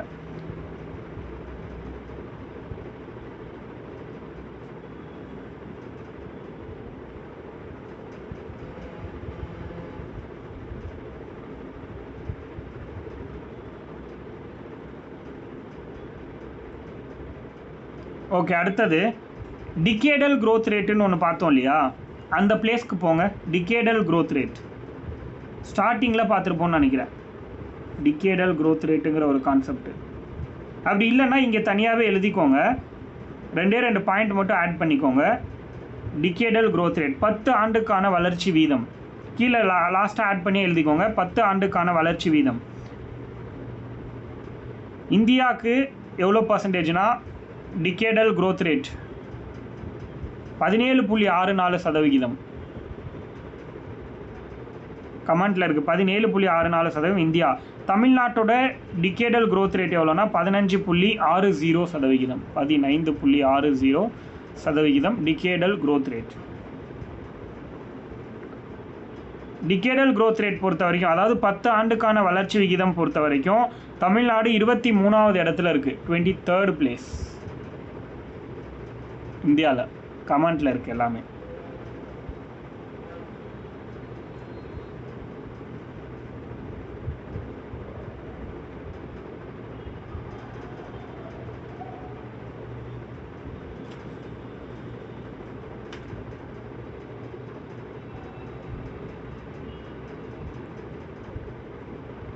அதுக்கடுத்து பர்த் ரேட், டெத் ரேட் அது நோட் பண்ணிக்கோங்க. இதை முடிச்சிட்டிங்கன்னா ஒரு தம் போடுங்க பார்ப்போம். 23rd பிளேஸ் வரைக்கும் முடிச்சிட்டிங்க அப்படின்னா ஒரு தம் போடுங்க. Okay, super. அடுத்தது இந்தியாவுடைய பர்த் ரேட், இந்தியாவின் பிறப்பு விகிதம். இந்தியாவின் பிறப்பு விகிதம் பர்த் ரேட்.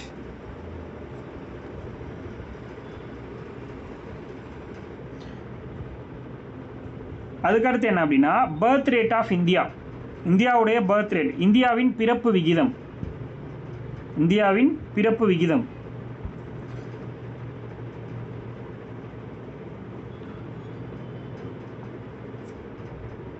இந்தியாவின் பிறப்பு விகிதம். இந்தியாவுடைய பிறப்பு விகிதம் எவ்வளோ அப்படின்னா 21.8%. 2011 சென்செக்ஸ் படி 21.8%. 21.8%.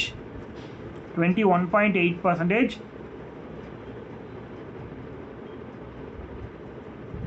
அதே மாதிரி state with highest birth rate, state with highest birth rate, இந்தியாவில் மிக அதிக பிறப்பு விகிதம் கொண்ட மாநிலம், இந்தியாவில் மிக அதிக பிறப்பு விகிதம் கொண்ட மாநிலம், இந்தியாவில் மிக அதிக பிறப்பு விகிதம் கொண்ட மாநிலம் Uttar Pradesh. State with highest birth rate அப்படின்னா Uttar Pradesh 29.5%. 29.5%. 29.5%. 29.5%.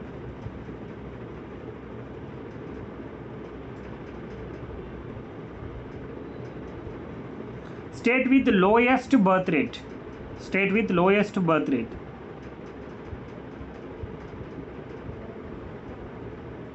state with lowest birth rate.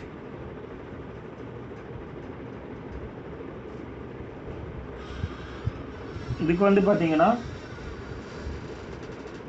State with lowest birth rate Kerala. அதாவது பிறப்பு விகிதம் குறைவாக உள்ள மாநிலம் எது அப்படின்னா கேரளா.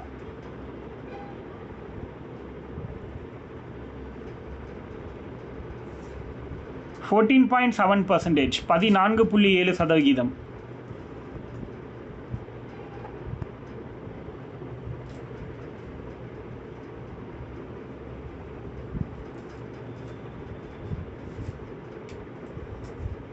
அதுக்கு அடுத்து டெத் ரேட்,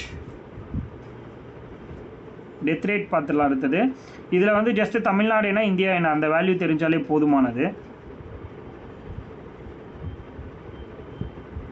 இறப்பு வீதம், டெத் ரேட்னா இறப்பு வீதம்.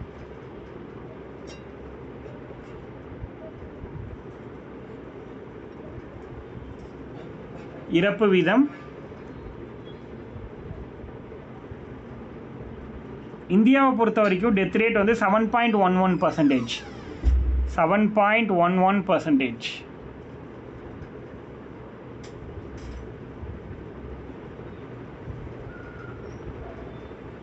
இந்தியாவுடைய டெத் ரேட் வந்து 7.11%.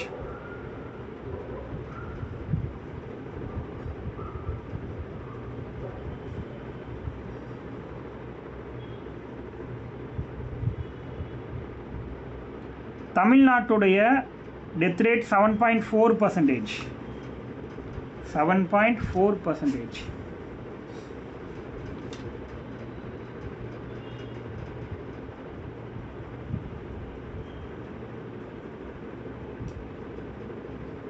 அடுத்து வந்து ஐஎம்ஆர்னு போட்டுக்கோங்க. இல்லை 6.1 எதுவும் கிடையாது. 6.1 ரிமூவ் பண்ணிடுங்க. அதுக்கு பதிலாக அந்த 7.4 எழுதிக்கோங்க. 7.4 தான் கரெக்டு. அடுத்து வந்து ஐஎம்ஆர்.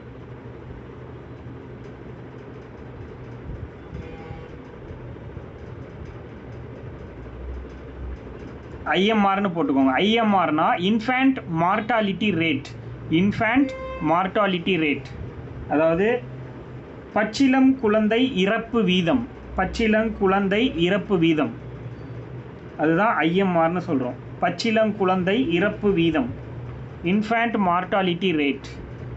Infant mortality rate.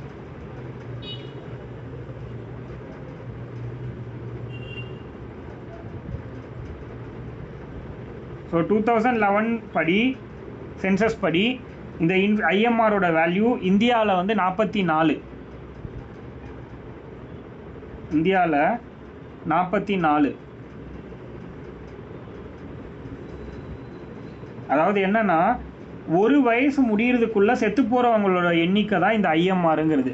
ஒரு குழந்தை பிறந்து ஒரு வருஷம் முடிகிறதுக்குள்ளே இறந்து போயிடுவாங்க இல்லையா, அதோட எண்ணிக்கை 1000 பேருக்கு 44 பேர் இறந்து போகிறாங்களாம். தெளிவாக நோட் பண்ணிக்கோங்க. 44 டிவைட் பை 1000 அந்த வேல்யூ ரொம்ப முக்கியம். 44 டிவைட் பை 1000ங்கிறது ரொம்ப முக்கியம். ஐஎம்ஆருங்கிறது 1000 மெம்பர்ஸ்க்கு கேல்குலேட் பண்ணுறோம். பட் எம்எம்ஆருங்கிறது 1 lakh மெம்பர்ஸ்க்கு கேல்குலேட் பண்ணுவோம். அதனால தான் சொல்கிறேன். ஐஎம்ஆருங்கிறது 1000 பேருக்கு 44 பேர் 2011 சென்செக்ஸ் படி. இதோட கான்செப்ட் என்ன அப்படின்னா, பிலோ 1 இயரில் எத்தனை பேபிஸ் வந்து இறந்து போகிறாங்களோ அவங்களோட கவுண்ட்டை சொல்கிறாங்க. 1000 பேருக்கு 44 பேர்.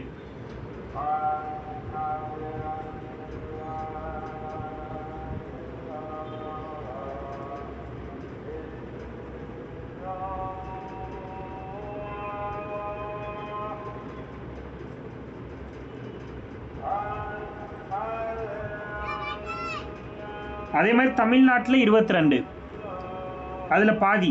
இந்தியா 44, தமிழ்நாடு வந்து 22.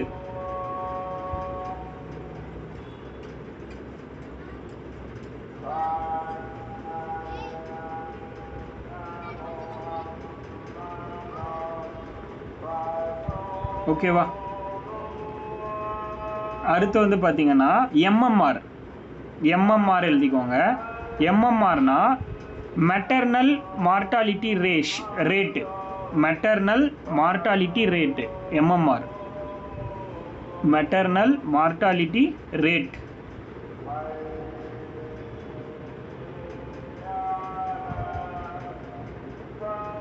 Maternal mortality rate.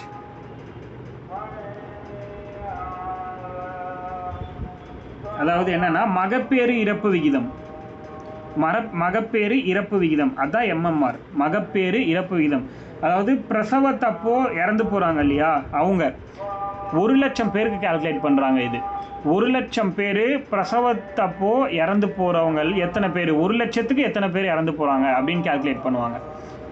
அங்கே எப்படி 1000 குழந்தைகளுக்கு ஒரு வயசு முடிகிறதுக்குள்ளேயே எத்தனை பேர் இறந்தாங்கன்னு கால்குலேட் பண்ணாங்களோ, அதே மாதிரி இங்கே 1,00,000 மகப்பேறு நடக்கும்போது 1,00,000 கர்ப்பிணிகளில் எத்தனை கர்ப்பிணிகள் வந்து இறந்து போகிறாங்க குழந்தை பெற்றதுக்கப்புறம் அப்படிங்கிற கால்குலேஷன். அதுதான் எம்எம்ஆர், மகப்பேறு இறப்பு விகிதம்.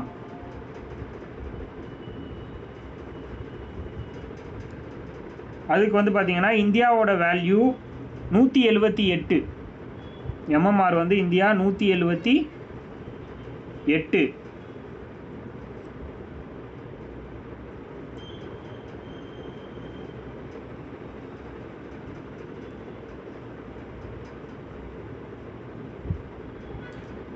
தமிழ்நாடு 90. தமிழ்நாட்டோட வேல்யூ 90.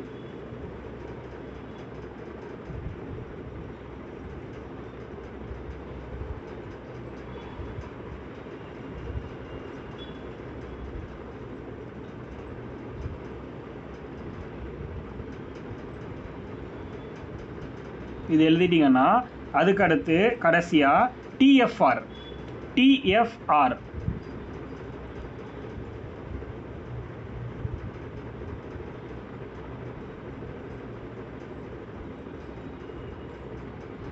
டிஎஃப்ஆர் அப்படின்னா என்னென்னா total fertility rate. Total fertility rate. ஒரு பெண் தன்னோட வாழ்நாளில் எத்தனை குழந்தைகளை வந்து பெற்றுக்கலாம் அப்படின்னு சொல்கிறது தான் இந்த TFR, total fertility rate.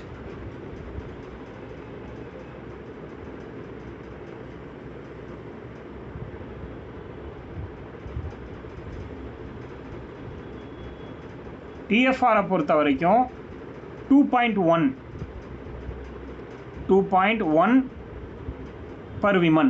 2.1 and 2.9 per women note பண்ணிக்கோங்க. 2.1 and 2.9 per women.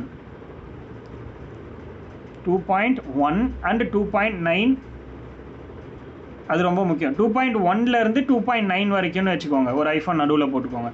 அதாவது ஒரு விமன் வந்து 2.1லேருந்து 2.9க்குள்ளே வந்து குழந்தைகளை பெற்றுக்கலான்னு சொல்கிறாங்க. அதாவது 2 பேர் குறைஞ்சபட்சம், அதிகபட்சம் 3 பேர், அவ்வளோதான் வந்து குழந்தைகளை வந்து பெற்றுக்கொள்ளணும் அப்படிங்கிறது இதோட ரூல்ஸ். இதான் TFR, total fertility rate. Okay, நம்ம இப்போ வரைக்கும் வந்து தமிழ்நாடு இந்தியா ரிலேட்டடாக இருக்கிற 2011 சென்சஸை கம்ப்ளீட் பண்ணிட்டோம். 2011 அப்படின்னா முடிஞ்சு போச்சு, இது தாண்டி வேறு எதுவும் கிடையாது. ப்ளஸ் வந்து பாப்புலேஷன் சென்சஸ்னால் என்ன, அந்த மாதிரி விஷயத்தையெல்லாம் காமனாக நம்ம கம்ப்ளீட் பண்ணியிருக்கோம். இன்னும் ஒன்று பெண்டிங் இருக்குது இந்த டாப்பிக்கில். என்ன அப்படின்னா, பாப்புலேஷன் சென்சஸை வேர்ல்டு லெவலில் நம்ம பார்க்கணும். இப்போ வந்து சீனா, இந்தியா, நைஜீரியா, பப்புவா கினியா, அதுக்கப்புறம் இந்த மாதிரி வேர்ல்டு லெவலில் ஒரு லெசன் வந்து 12th ஜாகிரஃபி புக்கில் கொடுத்துருக்காங்க. அதில் மேலோட்டமாக ஒரு 30 மினிட்ஸில் வந்து நெக்ஸ்ட் கிளாஸில் நம்ம அதை எக்ஸ்பிளைன் பண்ணிடலாம். இன்றைக்கி வந்து போதுமானது. Okay, thank you. இன்றைக்கி